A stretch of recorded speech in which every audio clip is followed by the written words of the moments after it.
For the past 20 years, I have heard one phrase that's so common when people come into my office for counseling. Do you know what that is?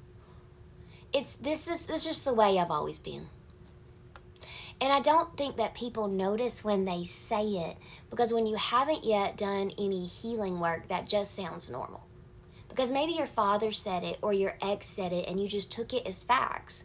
Because when you were in some sort of generational curse space where you just can't seem to get away from the same person with a different face and the same kind of like attitude, that thing, like where maybe your father is this way and then you marry a man that way and then you date men that are that way, and then you start to notice, hey, wow, babe, something ain't right.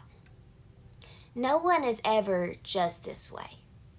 When you're a child and someone tells you, like, you need to be quiet, and they never give you room to speak, and it's always, shh, stop, shut up, be quiet. Sometimes as an adult, you may develop something where you learn to speak over people. In fact, there's been studies done that show this is why women often start talking before anyone has had the opportunity to say anything else, not because we're over speaking you, and not because we're not trying to give you room to speak, but because if we don't keep speaking, if we pause, that means that a man is going to intercede here, and that he's going to start speaking, and he is not going to give us the other opportunity to speak. This has been proven.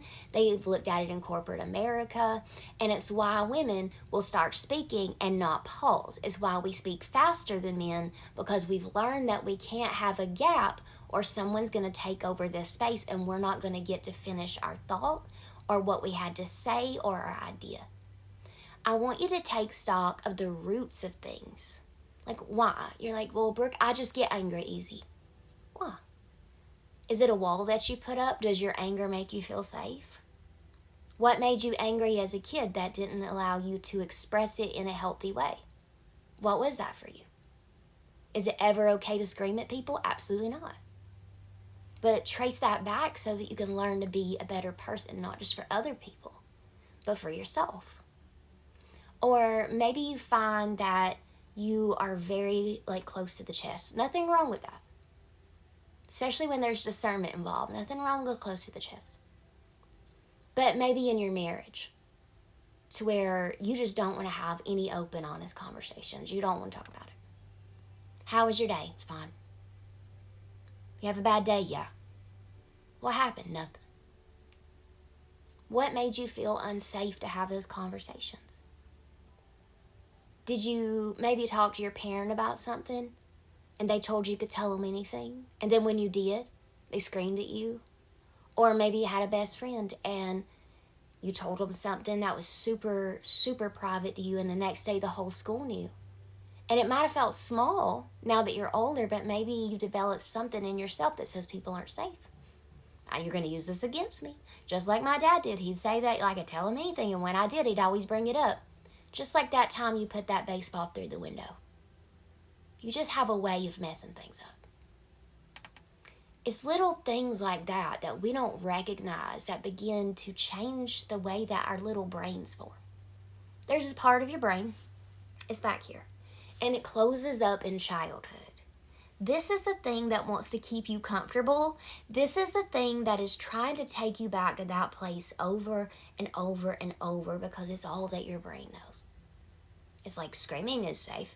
Being angry is not safe. Or crying is not good because then people know that we're weak. Or it's this thing. It's also why you may look for someone like your father, because it's comfortable, because you know this is the devil you know. But the devil you know is still the devil you know. This may feel a little all over the place, but I'm trying to ask you to go and look at the behaviors that you don't like about you. Things you know you could do better, but you don't know how. And I want you to go in, and I want you to look at all of those things when you feel like it. No, it have to be right now. And I want you to ask yourself, where did I start these behaviors? And what about these behaviors makes me feel safe? Because at the end of the day, most trauma work comes down to what makes me feel safe. What makes me feel like no one can hurt me? What makes me feel untouchable or hidden? What is it? And if you can find those spaces, you begin to pinpoint them. And if you can recognize them, you can change them. And even though that might be scary because you might say, I don't know who I am without my trauma responses, I promise you it will be someone that you like. And that's all that you need to know.